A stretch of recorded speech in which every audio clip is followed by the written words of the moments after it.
Bonjour tout le monde, j'espère que vous allez bien. Alors aujourd'hui, une nouvelle petite vidéo. Je vais vous présenter 5 livres.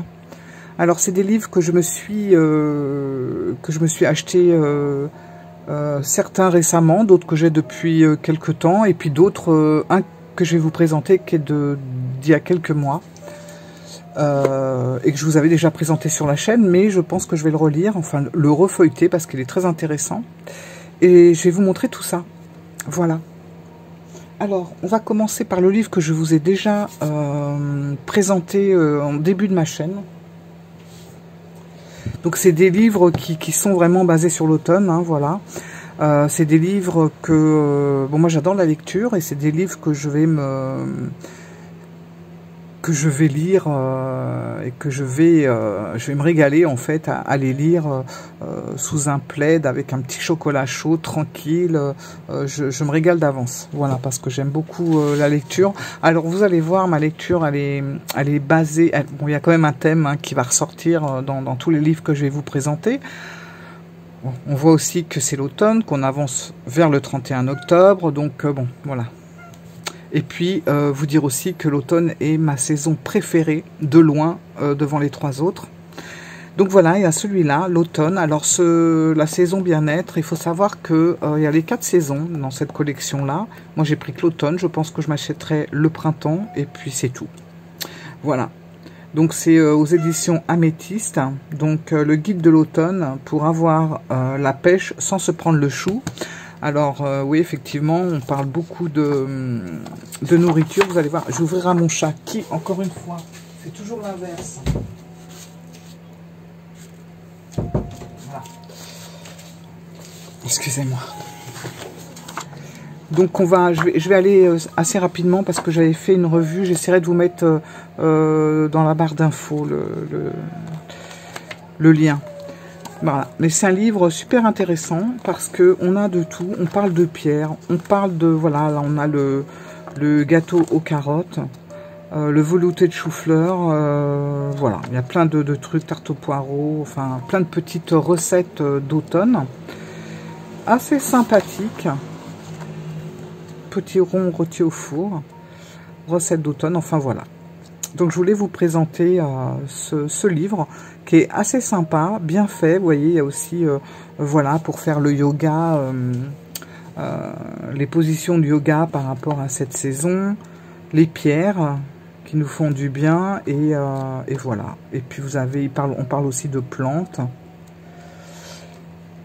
Enfin bon, il y a plein de choses et de très belles images aussi. Voilà. Donc je vous mettrai le lien si vous voulez en savoir plus. Donc c'est l'automne, les saisons bien-être.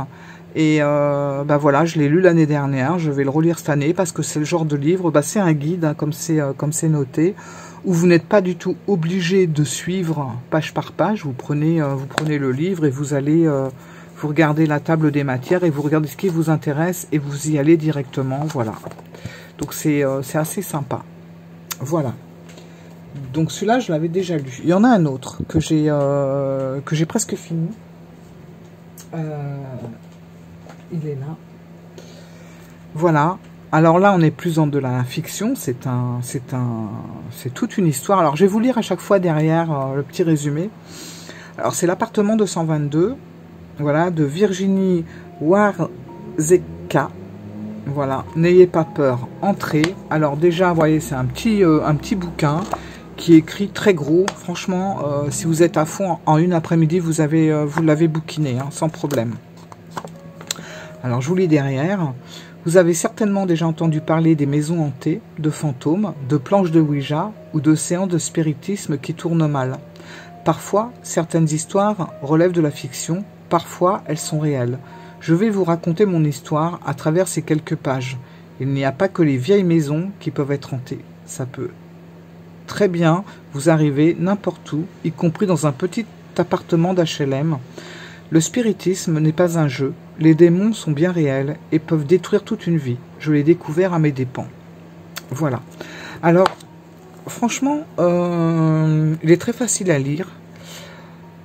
Il y a une chose que j'ai appréciée dans ce livre, et justement, je pense qu'ils ont joué là-dessus, parce que c'est bien marqué, parfois certaines histoires relèvent de la fiction, parfois elles sont réelles. Et quand vous lisez ce livre, alors peut-être pas au début, mais quand vous arrivez à la moitié et que ça tire vers la fin, vous vous posez cette question, c'est mais alors, est-ce que ça a vraiment existé, ou est-ce que c'est une fiction, ce bouquin? C'est, enfin, je peux pas tout vous dévoiler, mais c'est écrit d'une façon tellement précise, présente, qu'on se pose la question. À plusieurs reprises, je me suis dit, mais alors, cette personne a vraiment vécu tout ce qu'elle écrit. Voilà. Franchement, si ça vous intéresse, lisez le livre et vous allez comprendre tout de suite pourquoi je vous dis ça. Mais moi, c'est le seul petit truc. Bon, moi, j'ai pas peur de tout ce qui est spiritisme, tout ça. J'en ai fait pendant des années et en prenant toutes les sécurités, tout ce qu'il faut faire. Enfin, il n'y a aucun souci. Ne me dites pas, faut pas faire ça. C'est super dangereux. Je le sais. Je sais très bien ce qu'il faut faire et ne pas faire. Et franchement, j'ai eu de très très bons contacts avec des gens. Voilà, j'ai un très très bon souvenir de mon parcours spirit, entre guillemets. Et ouais, j'en ai des bons souvenirs.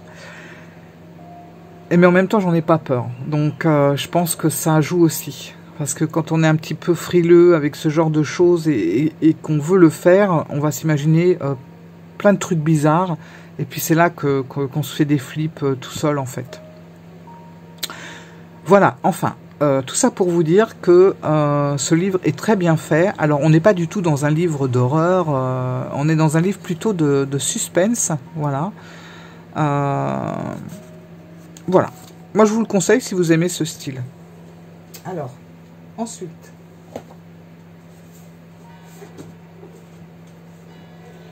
Alors, j'ai ce livre-là que j'ai acheté il y a quelques temps, il y a quelques mois même, et j'ai pas encore eu le temps de le lire. Et j'ai hâte, parce que alors là, pour le coup, on est vraiment dans un roman. Donc, vous voyez, c'est assez épais. Il y a quoi, 400 pages, 300, quelque chose. Combien il y a de pages? 394, voilà. Donc, on est quand même dans un petit bouquin, voilà, un pocket. Et franchement l'histoire ça m'a super emballé derrière quand j'ai lu la petite histoire par l'auteur aux 19 millions d'exemplaires vendus, donc je pense que c'est un livre qui a quand même pas mal marché. Je vais vous le lire derrière. Donc la maison des oubliés, le déménagement dans ce manoir charmant devait être le point de départ pour une nouvelle vie. Après des années passées dans la banlieue de Brighton, Holly Harcourt ne pouvait rêver mieux qu'une existence paisible à la campagne. Le reste de la famille suit d'un pas hésitant, mais ne rechigne pas pour autant à cette nouvelle aventure. Cependant, peu après leur installation, des scènes étranges se déroulent dans la maison. Des ombres apparaissent, les animaux domestiques se comportent... Alors, attendez, excusez-moi. Des ombres apparaissent, les animaux domestiques se comportent de manière bizarre et plusieurs accidents déroutants ont lieu. Bientôt, Holly n'a plus de doute. Leur présence n'est pas vraiment souhaitée. Quelqu'un semble même prêt à tout pour les expulser, à n'importe quel prix. Voilà. Alors, je ne pourrais pas vous dire ce qu'il en est, mais bon, apparemment, l'angoisse monte au fil des pages. Mais la lecture n'en est que plus difficile à interrompre. Voilà. Donc, ça m'a l'air très prometteur. J'ai hâte vraiment de me lire ce petit bouquin. Je pense que je vais le lire assez rapidement aussi. Et j'aime bien la couverture. Je la trouve sympa. Voilà. Donc, celui-là, je pense que je vais le commencer dès septembre. Alors, ensuite... Bon, bah ça, je pense que on est beaucoup à les connaître. Hein. C'est les dossiers Warren, avec Conjuring, Annabelle, tout ça. Bon, voilà. Donc, c'est aux collections Démons et Merveilles. Ils en ont fait plusieurs. Il y a plusieurs tomes. Bon, je vais regarder celui-là, comment que ça se passe. Si ça me plaît bien, je prendrai peut-être les autres. Sinon, je m'arrêterai à ça. Donc, je vais vous lire derrière. Les dossiers Warren, vous allez comme ça mieux cibler. Les dossiers Warren. Donc, pendant plus de 50 ans, Ed et Lorraine Warren ont été considérés comme des experts en matière de hantise et de démonologie aux États-Unis.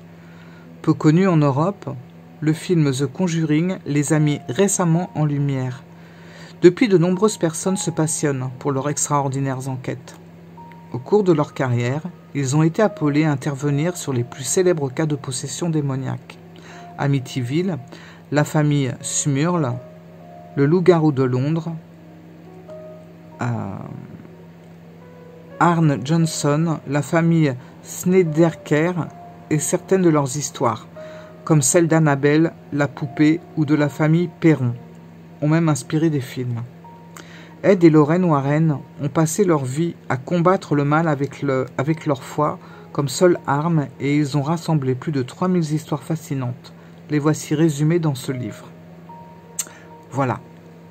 Alors bon, là c'est toujours pareil, on y croit pas. Bon là on est je pense 80% dans de la fiction. Ils ont existé, hein, les cas, Ed et Lorraine Warren ont existé. Maintenant, je ne suis pas sûr que tout ce qui est raconté et dit soit la réalité. Voilà, maintenant chacun fait son propre cheminement là-dessus. Alors, on a quelques images, voilà, qui sont parsemées comme ça au fil des histoires. Donc, c'est assez sympa. Mais là, je pense qu'on est dans un degré un petit peu plus élevé que ce que je viens de vous présenter. Donc, je pense que ça peut être un peu flippant. Voilà.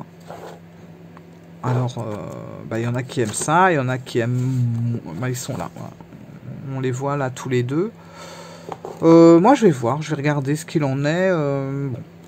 Voilà. Les dossiers Warren. En même temps, on approche... dans 2 mois, c'est Halloween. Voilà. Alors, ensuite,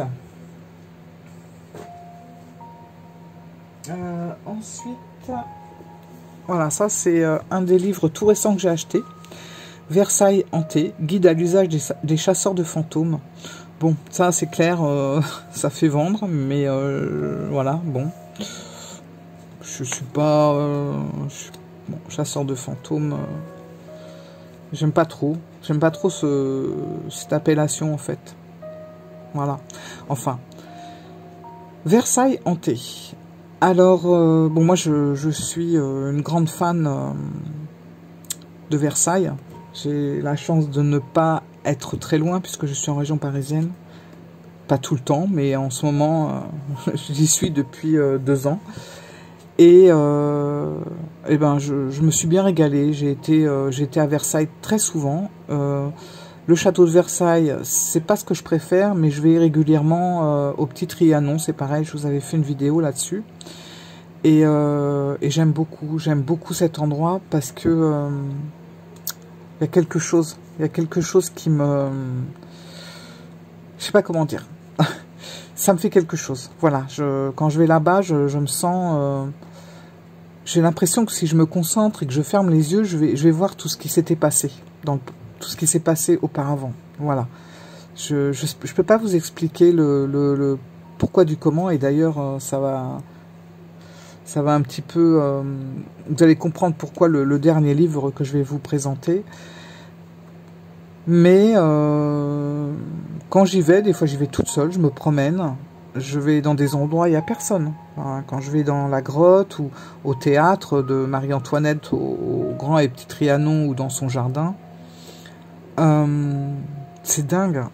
Même d'en parler, là, ça me fait des frissons. Enfin, je ressens tellement de choses. Je ressens les émotions.